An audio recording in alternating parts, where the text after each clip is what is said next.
100 mega camp लगा रहे हैं। एक कैंप में जाएगा अजमेर के अंदर रोजगार के लिए। तो हमने बजट में घोषणा की है कि 100 मेगा कैंप लगेंगे। उसका बहुत बड़ा असर पड़ा। आज भी 2000 लोगों को नौकरी वहाँ मिल गई। एक को 12 लाख का, एक को 9 लाख का पैकेज मिले हैं। तो लोगों में एक रहता भी कि कुछ सरकार हमारे लिए कर रही है। प्राइवेट सेक्टर के अंदर भी सरकारी नौकरी हम करीब 3 लाख तो दे रहे हैं। अभी 1.5 लाख करीब दे चुके हैं। 1.5 लाख के प्रोसेस चल रहा है। तो सरकारी और गैर सरकारी कोई कमी नहीं रख रहे हैं। ये जो महंगाई राहत कैंप है, इसके माध्यम से जितने भी हमने स्कीमें दी है, चाहे वो 25 लाख के बीमे की बात हो, चाहे 100 यूनिट बिजली फ्री कर रहे हैं, जो जो किसानों के लिए या आम लोगों के लिए जो स्कीम बनाई हम लोगों ने, उनके कैंप लग रहे हैं। हो सकता है उसमें कोई जो सक्षम हो गए हैं वो नहीं लेना चाहे, मान लो, तो इंश्योरेंस कंपनी से बात करके हम चाहेंगे कि जो बचत होगी उसको और ज़्यादा एक्सपेंड कर देंगे स्कीमों को। तो ये सोच करके, और ये कैंप चलते रहेंगे लगातार, 2 महीने चलेंगे प्रशासनिक गाँव के संग, प्रशासनिक शहरों के संग, उस पर तो चलेंगे, पर उसके बाद भी चलते रहेंगे। सबसे बड़ी खासियत इन कैंपों की ये है कि जिस दिन स्कीम लागू हो रही है, फॉर एग्जाम्पल 1 अप्रैल लागू हो गई है 500 रुपये में गैस सिलेंडर, ठीक है, तो वो 500 रुपये गैस सिलेंडर 1 अप्रैल से मिलेगा। चाहे वो 1 महीने बाद में अगर कराएगा रजिस्ट्रेशन, तभी उसको इस महीने का भी मिलेगा। हर स्कीम में जो जिस दिन जब लागू होएगी स्कीम, लाभ उस दिन से मिलेगा, डीबीटी होगा उनके अकाउंट के अंदर। तो इसलिए कोई चिंता करने की बात नहीं, कोई ज़्यादा भीड़ एक साथ करने की बात नहीं। आराम से आए, आराम से अपना रजिस्ट्री करवाएं। जब भाजपा शासित प्रदेश है, बीच में बात आई कि उनके लोग भी, उनकी टीमें भी राजस्थान की योजनाओं को लेकर काम कर रही हैं कि कैसे वो, तो हम तो चाहेंगे सब करें। इसमें क्या है, जो स्कीम हमने बनाई है, बजट घोषणा करी है, उसमें भाजपा हो या कांग्रेस हो, जो कार्यकर्ता अगर जाना चाहे गाँव के अंदर सेवा करना चाहें तो उसका तो स्वागत करते हैं। सर, सूडान में कुछ राजस्थान के लोग भी फंसे हुए हैं, क्या आपने मालूम पड़ा मुझे? और प्रधानमंत्री भी मीटिंग ले रहे हैं, मोदी जी भी। आपने कोई पत्र लिखा? तो हम तो अभी हमारे पीआरसी ऑफिस संपर्क में एमईए के, और हमने हमेशा ध्यान रखा जो हमारे राजस्थान लोग बाहर रहे हैं, यूक्रेन के अंदर थे मान लो कई लोग, उस पर जो आए उनका पूरा ख्याल रखा पीआरसी ऑफिस ने, कोई कमी नहीं रहने दी। तो आप निश्चिंत रहे कि हम बहुत इन बातों में संवेदनशील रहते हमेशा। सर, कल राहुल गांधी को सूरत कोर्ट से राहत नहीं मिली है, और इस पूरे मामले को लेकर आप क्या कहेंगे? ये तो देखिए, जब कोई षड्यंत्र होता है फंसाने का किसी को, तो षड्यंत्रकारी जो है वो पूरा षड्यंत्र पूरा करते हैं। जैसे ही उनकी भारत जोड़ो यात्रा कामयाब हुई, पूरे देश पे मैसेज गया, उसी दिन तय कर लिया कि हमें क्या करना चाहिए। वो जो केस 4 साल पहले किया हुआ था 19 में, तो 2019 के अंदर, वही तो केस है ये। तो 4 साल तक तो केस की सुनवाई नहीं हो, केस करने वाले खुद ने रुकवा दिया हाई कोर्ट में जाकर के। क्या तुक था भाई? आज तक मैंने कभी सुना नहीं, मैं ही केस करूँ, मैं रुकूँ उसको।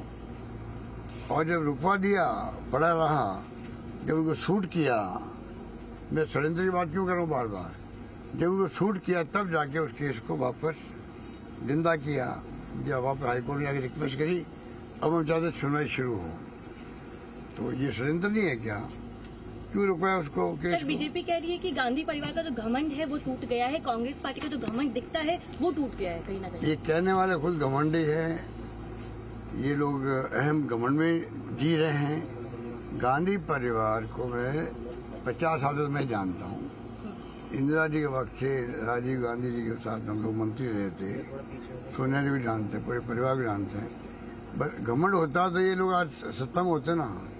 32 साल से इनके परिवार का कोई आदमी, ना प्राइम मिनिस्टर, ना मुख्यमंत्री, ना कोई केंद्रीय मंत्री बना हो।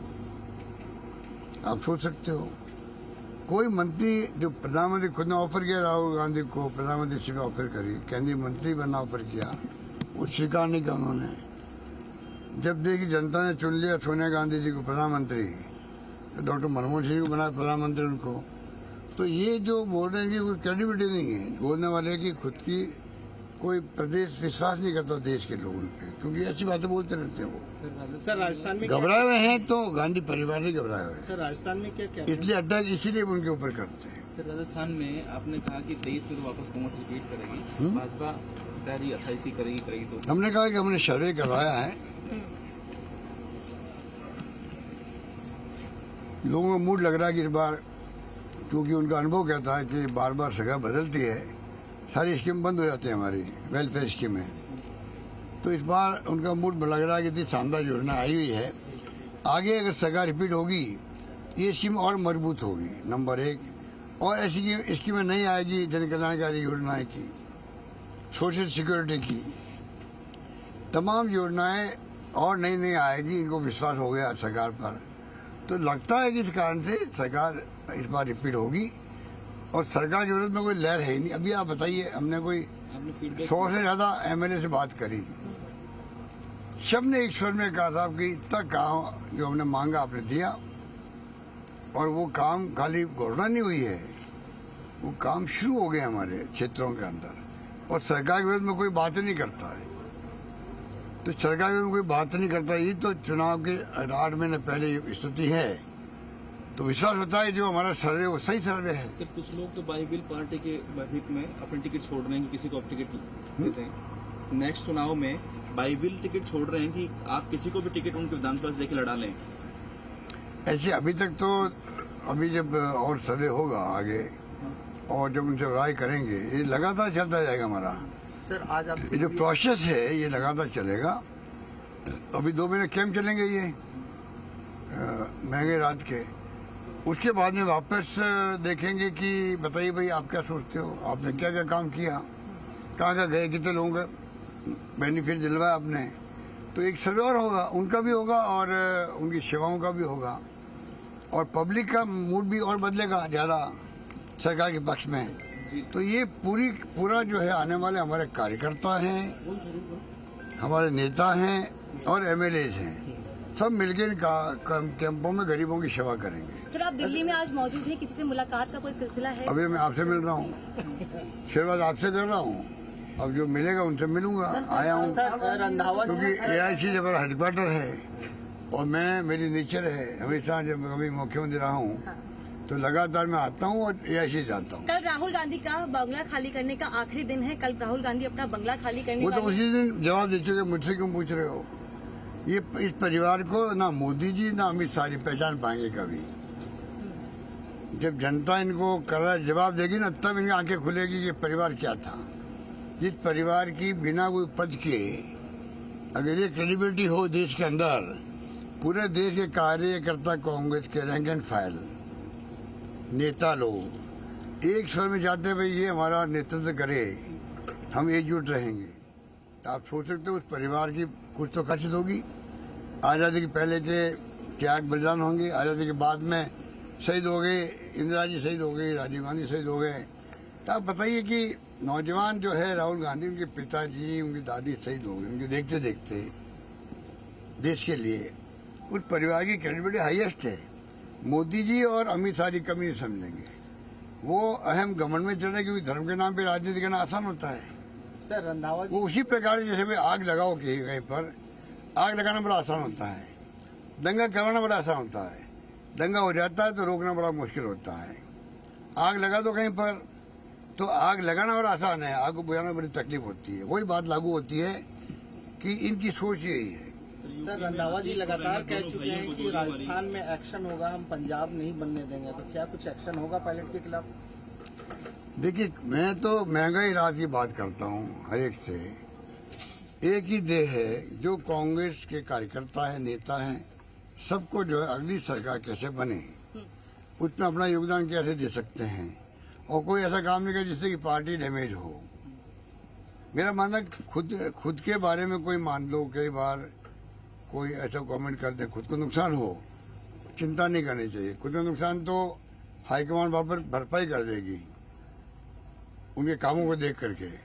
पर आप ऐसी बात बोल जाओ कि पूरी पार्टी डैमेज हो, उनकी भरपाई वो खुद भी नहीं कर सकते, हाईकमांड नहीं कर सकती है। कांग्रेस पार्टी लगातार जाति जनगणना की बात उठा रही है, वहीं बीजेपी बोल रही है कि आप लोग जातिवाद करके आगे आकर चुनाव लड़ने वाले हैं और जाति का मुद्दा बनाने वाले हैं। उनकी मॉरल अथॉरिटी नहीं बोलने वालों की। जो आदमी जाति और धर्म के नाम पर राजनीति करते करते सत्ता में आए हैं, वो क्या सीख देंगे ऐसी बातों की। तो एआईसी से जाएंगे आज ही?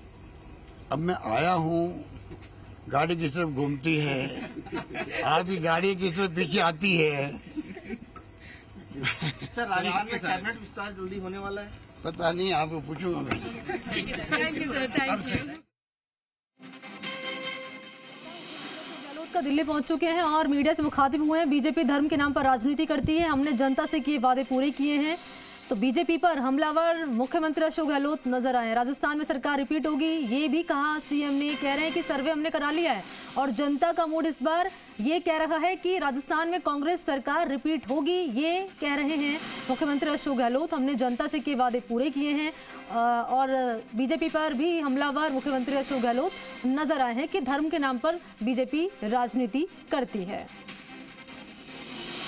तो प्रदेश की जनता भी यही चाहती है, बीजेपी धर्म के नाम पर राजनीति करती है। और देखिए, ये भी जब सवाल किया गया मुख्यमंत्री अशोक गहलोत से कि दिल्ली पहुंचे हैं तो क्या आलाकमान से मुलाकात होगी, तो साफ तौर पर, हालांकि उन्होंने सीधे तौर पर इस सवाल का जवाब नहीं दिया, लेकिन अप्रत्यक्ष तौर पर कहीं ना कहीं उन्होंने ये कहा है कि आए हैं तो कई ऐसे गंभीर मुद्दे रहने वाले हैं, महत्वपूर्ण मुद्दे रहने वाले हैं, जिसको लेकर बातचीत इस दरमियान जरूर की जाएगी।